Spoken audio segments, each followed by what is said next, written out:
Vamos lá. O Falando de Missões de hoje, eu trago para vocês uma pergunta.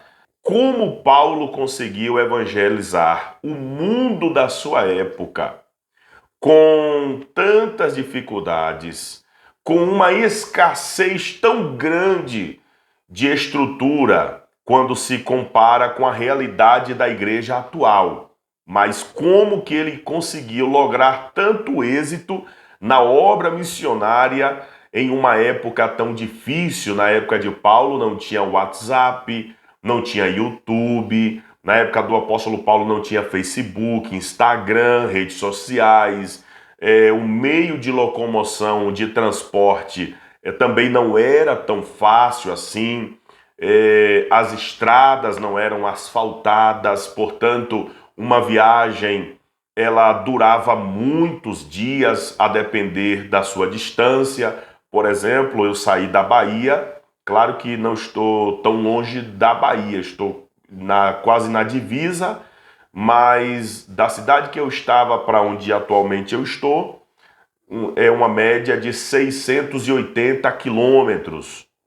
Uma viagem dessa feita na época do apóstolo São Paulo, nas condições da época, ela duraria muitos dias, né, algumas semanas talvez, mas eu fiz essa viagem aqui em algumas horas. O GPS marca, sei lá, umas 15 horas, 11 a 15 horas de viagem, mais ou menos, não me recordo especificamente, mas essa é a estimativa de horas para que eu pudesse chegar aqui nessa cidade.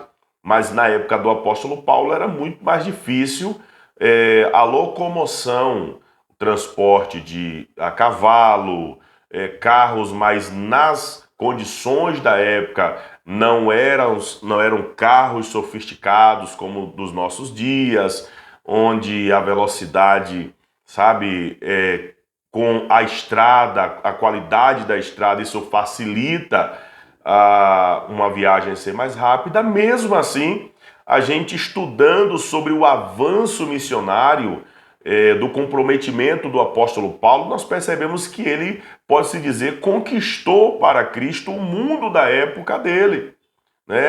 O mundo da sua época foi alcançado pela palavra do Evangelho do Senhor Jesus. E aí eu fico a me perguntar como que Paulo conseguiu fazer muito em tão poucas condições estruturais.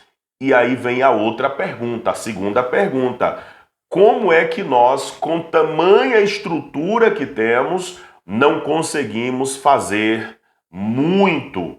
Ou o que nós fazemos ainda é pouco em consideração ao tamanho da nossa missão, que é alcançar os não alcançados? Então alguma coisa aí está errada com relação aos nossos dias e a gente precisa estudar a respeito do apóstolo São Paulo, a sua tarefa missionária, o seu comprometimento, para que a gente possa descobrir onde é que está o erro do nosso tempo. E aí eu separei aqui pelo menos 3 básicos pontos que eu consigo enxergar. Claro, tem muito mais, mas eu consigo enxergar aqui imediatamente 3 pontos importantes que pode justificar o fato do apóstolo São Paulo ter logrado tanto êxito e avançado na evangelização dos não alcançados. E aqui o primeiro ponto, nós começamos em Atos capítulo 9. O primeiro ponto é: Paulo era convertido. O apóstolo Paulo, no Atos capítulo, no livro de Atos capítulo 9, nós vamos ver ali a história registrada por Lucas da conversão dele, da conversão de Saulo de Tarso, que era um ferrenho perseguidor dos cristãos, o inimigo de Deus, no sentido cristológico da fala, e ele era um homem que estava comprometido em parar o movimento evangélico. Tanto é que ele participou da morte de Estevão, o primeiro mártir da igreja. Mas em Atos capítulo 9 ele teve um encontro com Cristo, e desse encontro uma transformação, isto é, uma conversão, uma mudança brusca de direção. Ele estava na estrada do ódio, do rancor, da perseguição, do ataque à igreja, aos cristãos, e de repente Jesus entra no cenário da vida de Saulo de Tarso e faz da vida dele uma mudança brusca, né? Uma conversão, fez com que ele saísse daquela rota que ele estava, do ódio, da perseguição, da ignorância a respeito do Cristo, e então e fez com que ele fizesse aquela conversão, mudando o curso da sua vida, a direção da sua vida, e fazendo dele não mais um perseguidor, mas agora alguém que seria perseguido por causa da mensagem do evangelho, que era a mesma mensagem que ele perseguia antes. Então, o primeiro ponto aqui, para que a gente já comece a compreender o porquê desse grande alcance do apóstolo Paulo em relação aos povos não alcançados, como que ele teve tanto sucesso, tanto êxito na sua tarefa, na missão que o Senhor o confiou. Primeiro ponto é que ele era convertido. Gente, quem não é convertido não consegue se envolver com a obra missionária. E aí você pode me perguntar, mas é possível que um líder de uma igreja, ele não seja convertido, uma vez que ele é um líder? Ora, se ele é convertido, automaticamente ele tem a chama, o impulso do Espírito Santo para poder se envolver com a evangelização dos não alcançados. E se ele não se envolve, eu lamento dizer, mas ele não é convertido. Porque uma pessoa não convertida, ela não consegue se envolver com a tarefa de Deus, que é a evangelização dos povos. E essa questão, esse ponto aqui que eu coloco para vocês, explica exatamente o sucesso de Paulo. Paulo era um homem convertido.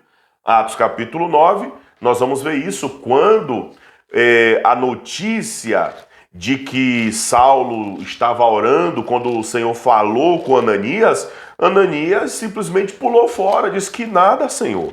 Eu tenho ouvido falar desse homem, não é pouco não. Quantos males ele tem feito para a igreja do Senhor?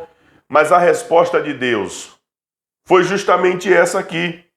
Versículo de número 15, capítulo 9. Mas aqui eu vou ler do versículo 10 para vocês entenderem melhor. E havia em Damasco um certo discípulo chamado Ananias, e disse-lhe o Senhor em visão: Ananias? E ele disse: Eis-me aqui,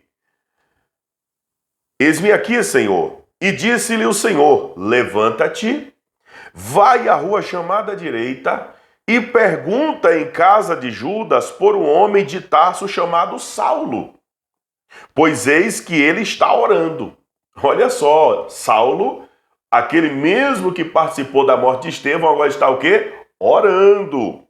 E numa visão ele viu que entrava um homem chamado Ananias e punha sobre ele a mão para que tornasse a ver. Porque no início aqui do capítulo 9 de Atos, quando Saulo foi surpreendido com a voz do Senhor, ele caiu e perdeu a visão, como vocês já conhecem. Respondeu Ananias, escuta isso, respondeu Ananias: Senhor, de muitos ouvi acerca deste homem, ou seja, muitas pessoas me falaram de Saulo. Muitas pessoas em uma só voz, com um único e mesmo testemunho, já me falaram de Saulo. Já me disseram que ele é perverso, truculento, que ele participou da morte de Estevão, já me disseram que ele não tolera crente, que ele faz de tudo para prejudicar aqueles que te seguem, Senhor. Me falaram tudo, ou seja, já me passaram a ficha corrida de Saulo de Tarso. É esse mesmo que o Senhor está me falando, desse Saulo? Essa é uma questão colocada por Ananias. Mas aí o versículo diz, versículo 14... Continua o testemunho de Ananias a respeito do que ele ouviu falar de Saulo. E aqui tem poder dos principais, dos sacerdotes, para prender a todos os que invocam o teu nome, Senhor. É o que Ananias está falando, relatando de Saulo de Tarso. Mas essa era a forma que Ananias estava vendo Saulo, porque era a forma que as pessoas estavam passando para ele. Mas observe como é que está escrito no versículo 15. Disse-lhe, porém, o Senhor: vai, porque este é para mim um vaso escolhido para levar o meu nome diante dos gentios e dos reis e dos filhos de Israel.